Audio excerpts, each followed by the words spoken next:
On était là avec le making-of en disant « Filme, filme, parce que peut-être qu'on va disparaître et ce sera la seule preuve de là où on était ».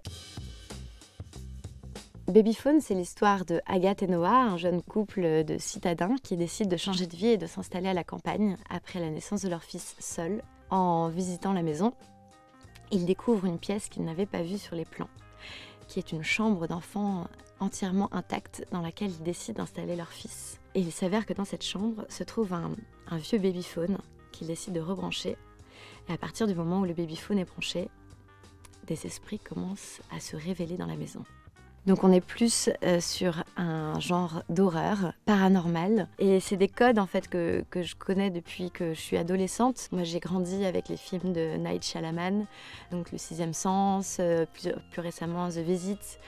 C'est vraiment un style que j'aime beaucoup. Je pense aussi à des films comme Paranormal Activity. En fait, c'est comment ramener le paranormal dans quelque chose d'extrêmement normal. J'ai déjà fait une série audio et donc l'exercice m'avait beaucoup plu, mais j'avais envie de partir sur une idée originale, sur un huis clos. En fait, pour pas me disperser, d'avoir vraiment quelques personnages dans un endroit qui, spatialement, l'auditeur pouvait réussir à imager au fur et à mesure du film. Parce que c'est ça le grand défi de ce projet. Et en fait, avec ma coproductrice, Sarah Kafif, on avait très envie de parler d'un sujet féminin qui nous parle beaucoup, qui était le postpartum.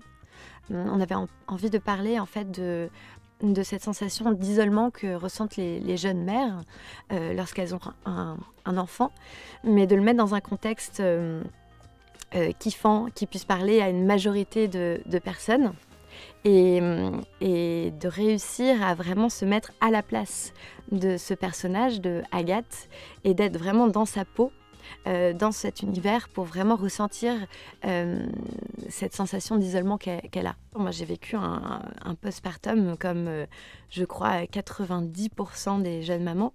Et puis, au-delà d'uniquement la problématique de la mère, il y a aussi le chamboulement que crée l'arrivée d'un enfant dans un couple. On a écrit ce scénario pendant l'été et on a tourné à la fin de l'été. C'est aussi l'avantage des formats audio, c'est que quelque part on peut tourner en petite équipe. Là en l'occurrence on tournait dans un seul et même lieu, à la campagne, dans une vraie maison de campagne, avec un vrai parquet qui grince, avec des vraies portes qui grincent, avec le vent, la nature. Donc ça amenait aussi des contraintes en termes de mise en place.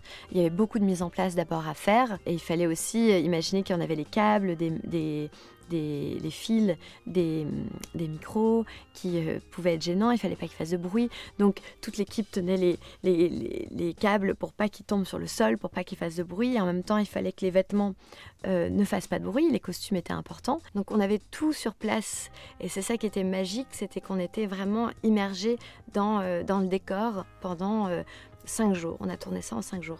95% des sons qui sont dans le film sont des sons qu'on a pris autour de nous, qui sont des vrais sons qu'on a enregistrés. On a écrit le scénario en pensant à cette image du son. Parce qu'il fallait aussi se mettre à la place de l'auditeur qui n'a pas d'image et que tout soit très clair pour lui, qu'il arrive à spatialiser le salon, la cuisine, l'escalier, la première chambre, la deuxième chambre. Pour les acteurs, il y avait une vraie sensation de jeu. On oublie les raccords, on oublie la lumière, on oublie beaucoup de choses qui peuvent aussi prendre du temps et on ne pense qu'au jeu. Et on a utilisé cette tête binaurale qui est vraiment un micro qui permet de prendre le son à 360 degrés. Donc je joue Agathe et donc j'avais cette tête binaurale accrochée à ma ceinture. Alors c'est une tête quand même, ça fait 3,5 kg et je la tenais vraiment très proche de mon visage pour que vraiment, en tant qu'auditeur, on soit à sa place et qu'on ressente les sons qui viennent à droite, par derrière, à gauche. En fait, le casting pour une fiction sonore, c'est le même que pour un film visuel. Il faut que la voix corresponde au caractère du personnage. Félix Moati, c'est un acteur que j'aime énormément. C'est non seulement un acteur, mais aussi un réalisateur, un scénariste. J'adore sa voix.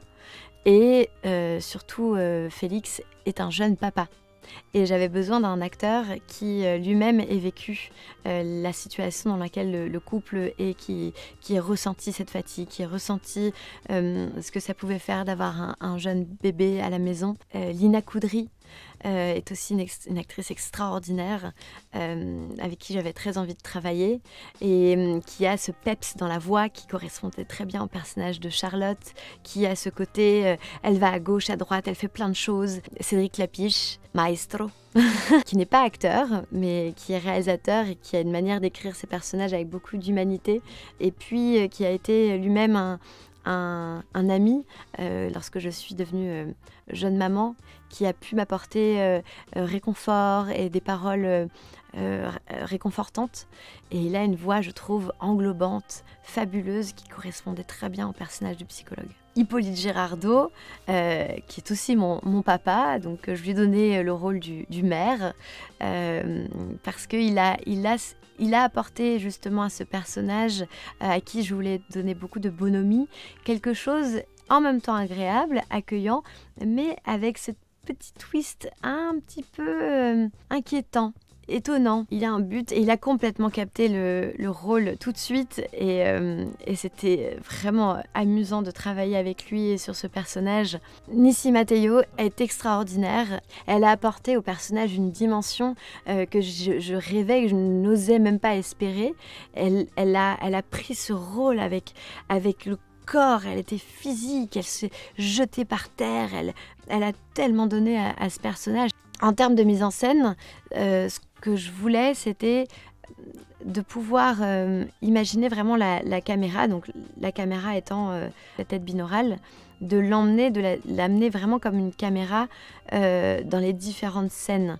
Et quand on était dans l'action, dans le drame, il fallait vraiment que le personnage soit face à face et joue avec la tête. Ça, c'était vraiment la grande problématique pour les autres comédiens, c'était de jouer non pas avec moi, mais avec la tête binaurale. Et donc Félix Moati s'est retrouvé dans des situations absurdes où il devait faire des bisous sur la joue de la tête binaurale. Ça, c'était vraiment, heureusement qu'il a joué le jeu et qu'il y allait à fond. Et le dernier jour, on avait toutes ces scènes de forêt à faire. Donc pour le coup, on a quitté notre petit cocon. On est parti à la recherche d'une forêt. On a trouvé cette clairière qui était en fait entourée de murs, de pierres, qui sont les pierres qu'on utilise pour faire les pierres tombales. Et tout d'un coup, l'ambiance est devenue vachement plus effrayante. On n'avait pas beaucoup de lumière, on n'avait que des frontales. Et on a commencé à mettre des sons un peu partout. Et on s'est fait peur nous-mêmes. En fait, on était là avec le making-of en disant « Filme, parce que peut-être qu'on va disparaître et ce sera la seule preuve de là où on était quand on nous a perdus la dernière fois. » Et ce soir-là, on a ri, on a beaucoup ri. On a beaucoup ri sur ce tournage. L'écoute optimum pour vraiment tout ressentir de cette fiction, c'est de l'écouter au casque, au calme, dans son lit, le soir, dans le noir. Alors là, on est au top pour écouter Babyphone.